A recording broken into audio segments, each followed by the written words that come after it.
My husband divorced me because he missed being single, but a year and a half later, he wanted to come back, but I refused to accept him.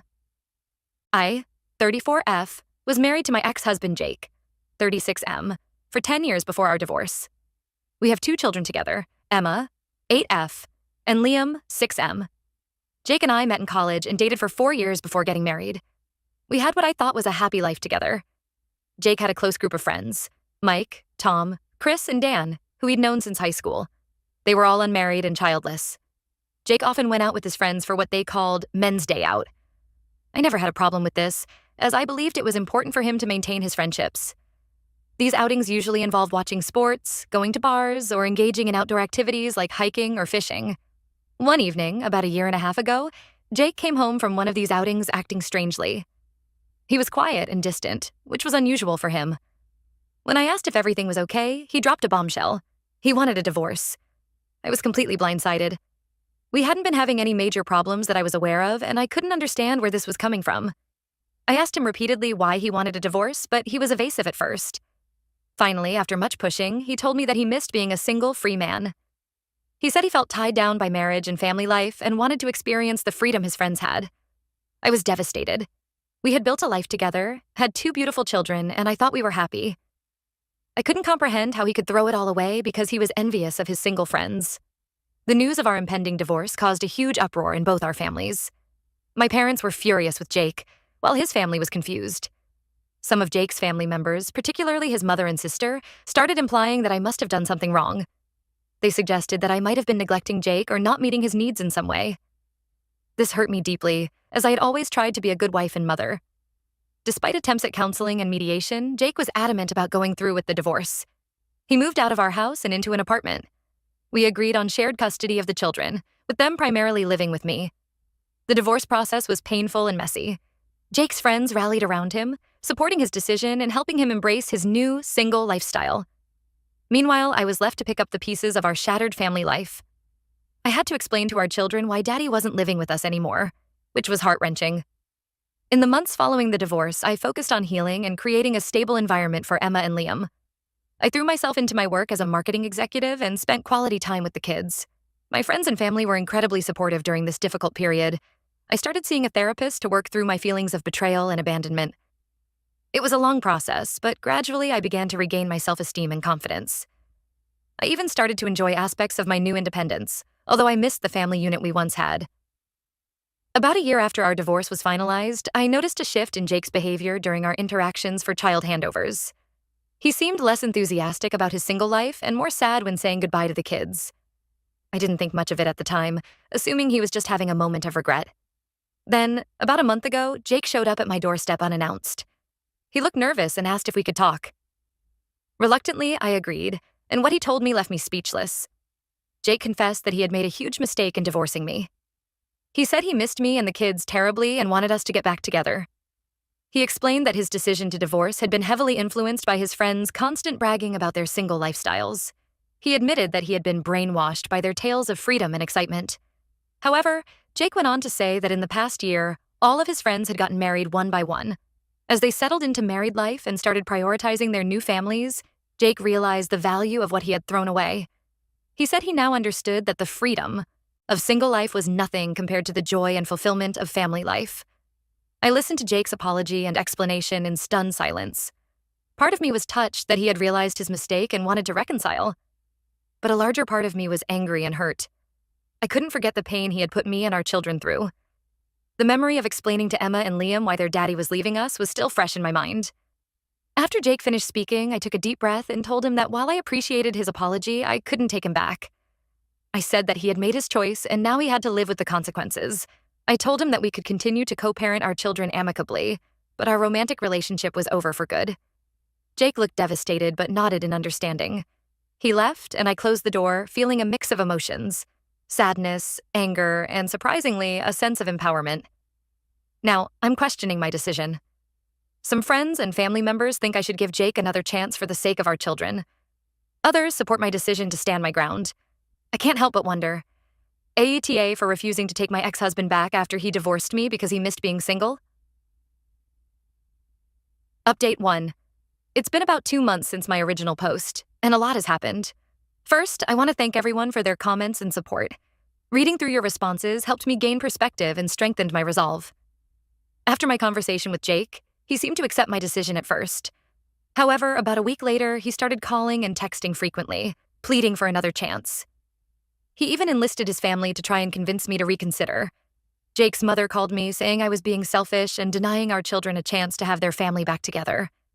His sister sent me long messages about forgiveness and the importance of family. This pressure from his family brought back painful memories of how they had blamed me for the divorce initially. I stood firm in my decision, which led to some tense exchanges during child handovers. Jake would try to engage me in conversation about us, while I tried to keep things focused on the kids. It was emotionally draining, and I could see it was starting to affect Emma and Liam. Emma, being older, picked up on the tension and started asking questions. One evening, she asked me directly if Daddy was coming back home. I sat her down and explained as gently as I could that Daddy and I wouldn't be getting back together, but that we both loved her and Liam very much.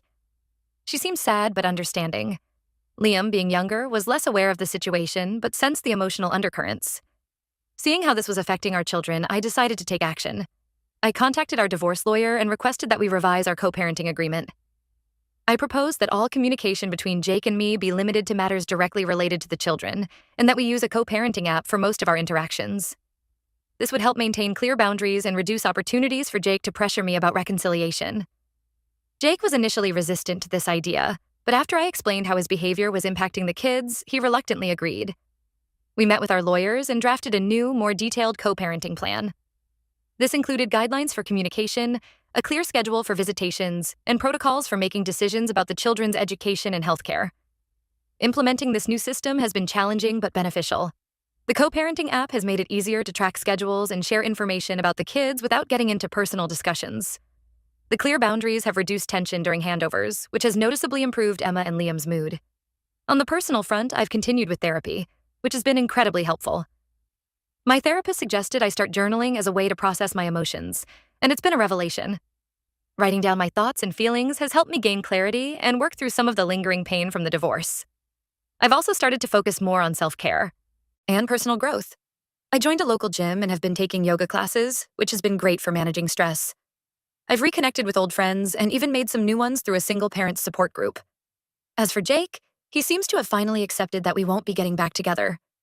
He's been more respectful of boundaries lately and has been focusing on being a good dad during his time with the kids. He mentioned in a recent message that he's started seeing a therapist too, which I think is a positive step. My friends and family have been incredibly supportive throughout this process. My best friend Sarah has been a rock, offering childcare when I need a break and lending an ear when I need to vent. My parents have also been amazing, often taking the kids for weekends to give me some time to myself. Looking back, I feel more confident than ever in my decision not to reconcile with Jake. While it hasn't been easy, I can see personal growth and positive changes in my life. The kids are adjusting well to our new normal, and I'm cautiously optimistic about the future. I'm grateful for all the advice and support I've received from this community. It's been a challenging journey, but I feel I'm on the right path. Thank you all for helping me stay strong and true to myself. Update 2. Hello everyone, it's been about 6 months since my last update, and I wanted to share some developments in my situation. The new co-parenting arrangement has been working well overall. Jake and I have settled into a routine, and our communications have remained focused on the children. The tension that was present earlier has significantly decreased, which has had a positive impact on Emma and Liam. Emma has been doing much better emotionally. She's excelling in school and has joined the school's drama club, which she loves. Liam has also adjusted well and recently started taking swimming lessons. Seeing them thrive despite the changes in our family structure has been incredibly rewarding. About 3 months ago, I decided to start dating again. It was a big step, and I was nervous at first. I created a profile on a dating app and went on a few casual dates. Most were pleasant, but didn't lead to anything serious. However, about a month ago, I met someone named Alex. Alex is kind, funny, and great with kids. We've been on several dates and things are going well. I introduced him to Emma and Liam recently, making it clear that he's Mommy's friend. The kids seemed to like him, which was a relief. When Jake found out I was dating, he didn't take it well initially. He became moody during handovers and made a few passive-aggressive comments. However, after a stern reminder about our agreement to keep things civil and focused on the kids, he's been making an effort to be more respectful. Jake's friends, the ones who were originally all single, have all settled into married life now. I heard through mutual acquaintances that they often get together for couples dinners, which Jake isn't part of. It seems the dynamic of their friendship has changed significantly. On a personal note, I've continued with therapy and my self-improvement journey. I completed a digital marketing course to enhance my skills at work, which led to a promotion. The extra income has been helpful in providing for the kids and allowing me to save for their future. I've also been working on forgiveness, not for Jake's sake, but for my own peace of mind. My therapist has been guiding me through this process, and while it's challenging, I can feel some of the anger and resentment I've been carrying start to dissipate. Jake, for his part, seems to be making positive changes too. He's been more consistent with his visitations and has started taking parenting classes. He told me during a recent handover that he's grateful for the time he gets with the kids and thanked me for being a good co-parent despite our past. While things are generally going well, there have been some challenges. Balancing work, kids, and a new relationship isn't easy. There are days when I feel overwhelmed, but I'm learning to ask for help when I need it. As for my decision not to reconcile with Jake, I remain confident that it was the right choice. While our relationship has improved as co-parents, the trust that was broken can't be fully repaired. I'm focused on moving forward and creating a happy, stable life for myself and my children. Thank you all again for your support and advice. Your words have been a source of strength throughout this journey. I'm cautiously optimistic about the future and excited to see what it holds for me and my kids. Update 3. Hello again, everyone. It's been about a year since my last update, and I wanted to share how things have progressed. Life has settled into a new rhythm, and I'm happy to report that things are going well. Emma is now 10 and Liam is 8, and they're both thriving. Emma's passion for drama has grown, and she recently landed the lead role in her school play. Liam has become quite the swimmer and joined a local kids' swim team. My relationship with Alex has continued to develop positively. We've been together for about a year and a half now, and things are getting serious. He's been wonderful with the kids, always respectful of their relationship with Jake and never trying to replace him as their father. We've discussed moving in together, but we're taking it slow for the kids' sake. Jake and I have maintained our co-parenting relationship. It's not always easy, but we've managed to keep things civil and focused on the children. Jake has continued with therapy and parenting classes, which has noticeably improved his relationship with Emma and Liam.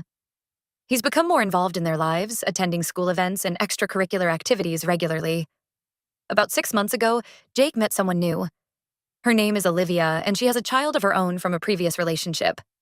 When Jake introduced her to the kids, I'll admit I felt a twinge of something. Not jealousy exactly, but a complex mix of emotions. However, seeing how happy the kids were and how kind Olivia was to them, I realized this was a positive development for our family dynamic. Olivia and I have developed a cordial relationship. We're not best friends, but we can chat amicably during school events or when she's with Jake during handovers. Having another adult in the picture who cares about the kids' well-being has actually made co-parenting easier in some ways. Jake and I had a conversation recently where he apologized again for the pain he caused with the divorce. This time, instead of feeling angry or hurt, I found I was able to accept his apology genuinely. The forgiveness work I've been doing in therapy has really paid off. We were able to have an honest discussion about our past and our hopes for co-parenting in the future. It was a healing moment for both of us. On the professional front, I've continued to excel at work. The promotion I received has opened up new opportunities, and I'm now leading a team on a major project. It's challenging but rewarding, and I'm proud of what I've accomplished. Alex has been incredibly supportive of my career and helps out with the kids when I have late nights at work. Seeing him build relationships with Emma and Liam has been heartwarming. They've started to open up to him more, sharing their thoughts and seeking his advice on things. There have been some challenges, of course. Balancing work, kids, and a relationship isn't always easy. There have been moments of stress and doubt. But overall, I feel more confident and content than I have in years. Looking back at my original post, I can see how far I've come. The pain and anger I felt then have largely subsided. While I don't regret my decision not to reconcile with Jake, I'm grateful that we've been able to build a positive co-parenting relationship. I've learned so much about myself through this journey. I've discovered strength I didn't know I had, and I've grown in ways I never expected. I'm excited about the future and the life I'm building for myself and my children. Thank you all once again for your support and advice throughout this process. Your words have been a source of comfort and strength. To anyone going through a similar situation, know that it does get better. It takes time and work, but you can come out stronger on the other side.